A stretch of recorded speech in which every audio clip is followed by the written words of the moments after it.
ಸ್ವಾಮಿ ಕೊಲೆ ಸಾರಥಿಗೆ ಸಂಕಷ್ಟ ಫಿಕ್ಸ್ ಆಯ್ತಾ? ಇವತ್ತು ಸುಪ್ರೀಂ ಕೋರ್ಟ್ ಅಂಗಳದಲ್ಲಿ ಜಾಮೀನು ರದ್ದು ಮಾಡಬೇಕು ಅಂತ ಕೋರಿ ಅರ್ಜಿಯನ್ನ ಸಲ್ಲಿಸಲಾಗಿದೆ. ಆ ಅರ್ಜಿ ವಿಚಾರಣೆ ಇವತ್ತು ನಡೆಯಲಿಕ್ಕಿದೆ. ಜಸ್ಟಿಸ್ JB ಪಾರ್ದಿವಾಲಾ ಪೀಠದಲ್ಲಿ ವಿಚಾರಣೆ ನಡೆಯುತ್ತೆ. ಪೊಲೀಸರ ಪರ ವಕೀಲ ಸಿದ್ಧಾರ್ಥ್ ಲೂಥ್ರಾ ವಾದ ಮಂಡನೆಯನ್ನ ಮಾಡಲಿಕ್ಕಿದ್ದಾರೆ. ಇವತ್ತೇ 7 ಆರೋಪಿಗಳಿಗೆ ನೋಟಿಸ್ ಅನ್ನ ಜಾರಿ ಮಾಡುವ ಸಾಧ್ಯತೆ ಇದೆ.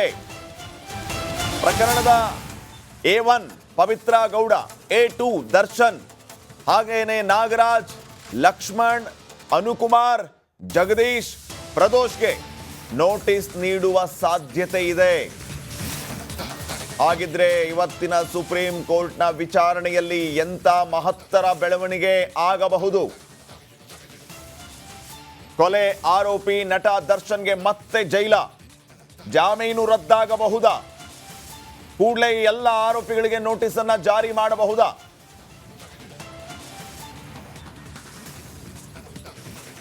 ಈ ಎಲ್ಲ ವಿಚಾರಗಳಿಗೆ ಸಂಬಂಧಪಟ್ಟಂತೆ ಮತ್ತಷ್ಟು ಮಾಹಿತಿಯನ್ನ ನೀಡೋದಕ್ಕೆ ನಮ್ಮ ನವದೆಹಲಿ ಪ್ರತಿನಿಧಿ ನಟೇಶ್ ಈಗ ನವದೆಹಲಿಯಿಂದ ನೇರ ಸಂಪರ್ಕದಲ್ಲಿ ಜಾಯ್ನ್ ಆಗಿದ್ದಾರೆ. ನಟೇಶ್, ದರ್ಶನ್ ಜಾಮೀನು ಭವಿಷ್ಯ ಏನಾಗಬಹುದು? ಅಂದರೆ ಜಾಮೀನು ರದ್ದಾಗುತ್ತಾ ಅನ್ನುವಂತಹ ಪ್ರಶ್ನೆ ಇದೆ.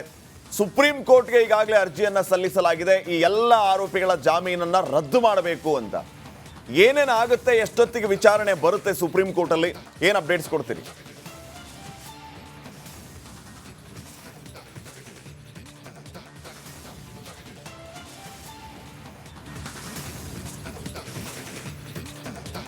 ಶ್ರೀಪಾದ್, ಖಂಡಿತ ಏನು ರೇಣುಕಾಸ್ವಾಮಿ ಕೊಲೆ ಪ್ರಕರಣಕ್ಕೆ ಸಂಬಂಧಪಟ್ಟಂತೆ ಇದೀಗ ಈಗಾಗಲೇ ಏನು ಆರೋಪಿಗಳಿಗೆ ಅಂದರೆ ದರ್ಶನ್ ಪವಿತ್ರ ಗೌಡ ಸೇರಿದಂತೆ 7 ಆರೋಪಿಗಳು ಈಗಾಗಲೇ ಹೈಕೋರ್ಟ್ನಲ್ಲಿ ತಮ್ಮ ಜಾಮೀನು ಸಿಕ್ಕಿರ್ತಕ್ಕಂಥದ್ದು. ತದನಂತರದಲ್ಲಿ ಇದೀಗ ಮೇಜರ್ ಟ್ವಿಸ್ಟ್ ಎನ್ನುವಂತೆ ಸುಪ್ರೀಂ ಕೋರ್ಟ್ ಅಂಗಳಕ್ಕೆ ಈ ಒಂದು ಪ್ರಕರಣ ಬಂದಿರತಕ್ಕಂಥದ್ದು. ಅಂದರೆ ರಾಜ್ಯ ಸರ್ಕಾರ ಅಂದರೆ ಪ್ರಾಸಿಕ್ಯೂಷನ್ ಏನಿದೆ, ರಾಜ್ಯ ಸರ್ಕಾರದ ಪ್ರಾಸಿಕ್ಯೂಷನ್ ಈಗಾಗಲೇ ಮೇಲ್ಮನವಿಯನ್ನು ಸಲ್ಲಿಸುವ ಮೂಲಕ ಅಂದರೆ ಆ ಒಂದು ಏನು ಜಾಮೀನಾಗಿರ್ತಕ್ಕಂತಹ ಮಂಜೂರಾಗಿರ್ತಕ್ಕಂತಹ ಜಾಮೀನೇನಿದೆ ಆ ಜಾಮೀನನ್ನು ರದ್ದುಪಡಿಸಬೇಕು ಎನ್ನುವಂತಹ ನಿಟ್ಟಿನಲ್ಲಿ ಈ ಒಂದು ಅರ್ಜಿ ಸಲ್ಲಿಕೆಯನ್ನು ಮಾಡಿರ್ತಕ್ಕಂಥದ್ದು.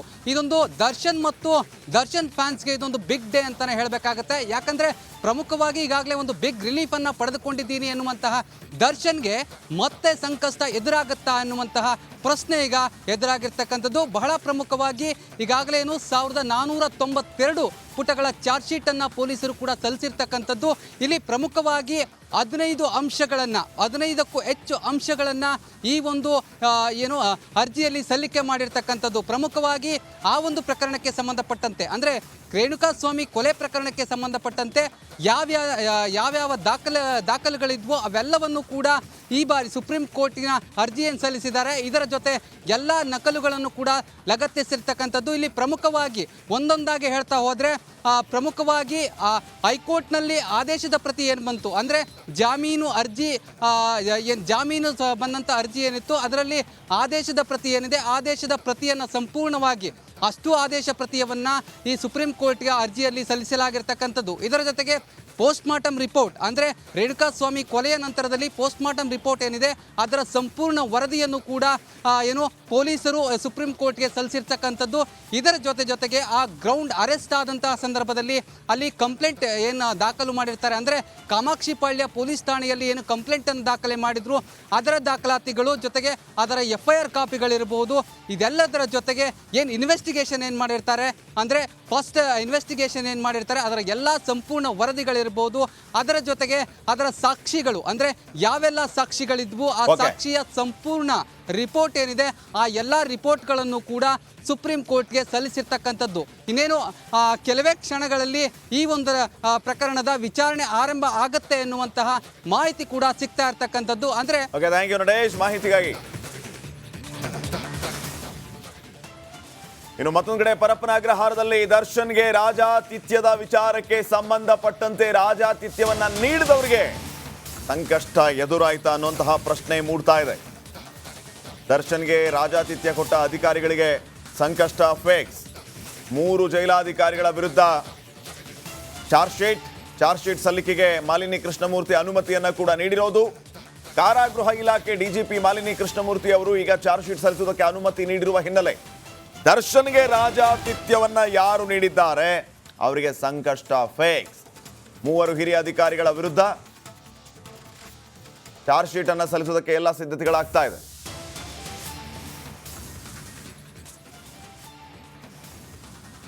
ಇನ್ನು ದರ್ಶನ್ ಬಗ್ಗೆ ಸುಪ್ರೀಂ ಕೋರ್ಟ್ಗೆ ಮಾಹಿತಿಯನ್ನ ನೀಡಿದ್ದಾರೆ ಅಂತ ಹೋಮ್ ಮಿನಿಸ್ಟರ್ ಹೇಳಿದ್ದಾರೆ.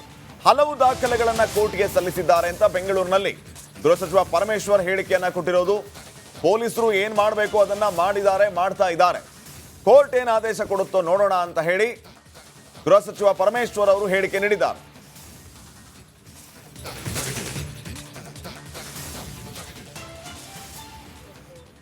ಏನು ತೀರ್ಪು ಬರುತ್ತೆ ನೋಡ್ಬೇಕಲ್ಲ. ನಾವು ನಮ್ಮ ಕೆಲಸ ನಾವು ಮಾಡಿದ್ದೀವಿ. ಪೊಲೀಸ್ನವರು ಏನು ಬೇಕೋ ಅದನ್ನು ಡಾಕ್ಯುಮೆಂಟೇಷನ್ಸ್ ಇರ್ಬೋದು ಅಥವಾ ಮಾಹಿತಿಗಳನ್ನಿರ್ಬೋದು ಥ್ರೂ ದಿ ಅಡ್ವೊಕೇಟ್ ಕೊಟ್ಟಿರ್ತಾರೆ. ಏನು ತೀರ್ಮಾನ ಬರುತ್ತೆ ಆ ತೀರ್ಮಾನದ ಆಧಾರದ ಮೇಲೆ ಮುಂದುವರುತ್ತೆ.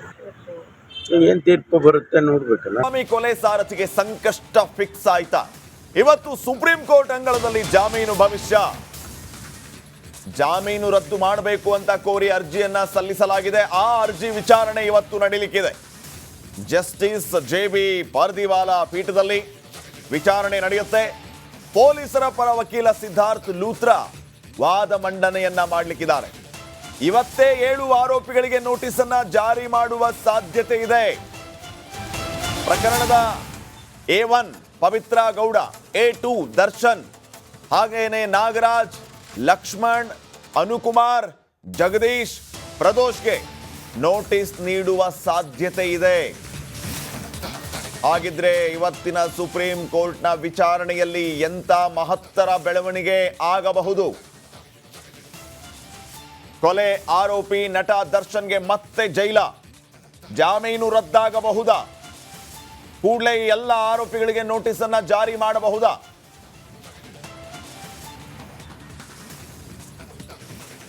ಈ ಎಲ್ಲ ವಿಚಾರಗಳಿಗೆ ಸಂಬಂಧಪಟ್ಟಂತೆ ಮತ್ತಷ್ಟು ಮಾಹಿತಿಯನ್ನ ನೀಡೋದಕ್ಕೆ ನಮ್ಮ ನವದೆಹಲಿ ಪ್ರತಿನಿಧಿ ನಟೇಶ್ ಈಗ ನವದೆಹಲಿಯಿಂದ ನೇರ ಸಂಪರ್ಕದಲ್ಲಿ ಜಾಯ್ನ್ ಆಗಿದ್ದಾರೆ.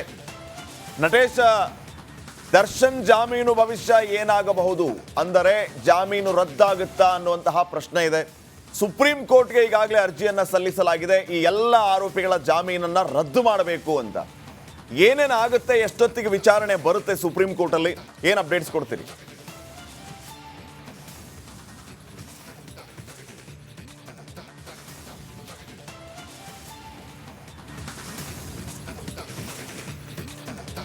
ಶ್ರೀಪಾದ್, ಖಂಡಿತ ಏನು ರೇಣುಕಾಸ್ವಾಮಿ ಕೊಲೆ ಪ್ರಕರಣಕ್ಕೆ ಸಂಬಂಧಪಟ್ಟಂತೆ ಇದೀಗ ಈಗಾಗಲೇ ಏನು ಆರೋಪಿಗಳಿಗೆ ಅಂದರೆ ದರ್ಶನ್ ಸೇರಿದಂತೆ ಪವಿತ್ರ ಗೌಡ ಸೇರಿದಂತೆ 7 ಆರೋಪಿಗಳು ಈಗಾಗಲೇ ಹೈಕೋರ್ಟ್ನಲ್ಲಿ ತಮ್ಮ ಜಾಮೀನು ಸಿಕ್ಕಿರ್ತಕ್ಕಂಥದ್ದು. ತದನಂತರದಲ್ಲಿ ಇದೀಗ ಮೇಜರ್ ಟ್ವಿಸ್ಟ್ ಎನ್ನುವಂತೆ ಸುಪ್ರೀಂ ಕೋರ್ಟ್ ಅಂಗಳಕ್ಕೆ ಈ ಒಂದು ಪ್ರಕರಣ ಬಂದಿರತಕ್ಕಂಥದ್ದು. ಅಂದರೆ ರಾಜ್ಯ ಸರ್ಕಾರ ಅಂದರೆ ಪ್ರಾಸಿಕ್ಯೂಷನ್ ಏನಿದೆ, ರಾಜ್ಯ ಸರ್ಕಾರದ ಪ್ರಾಸಿಕ್ಯೂಷನ್ ಈಗಾಗಲೇ ಮೇಲ್ಮನವಿಯನ್ನು ಸಲ್ಲಿಸುವ ಮೂಲಕ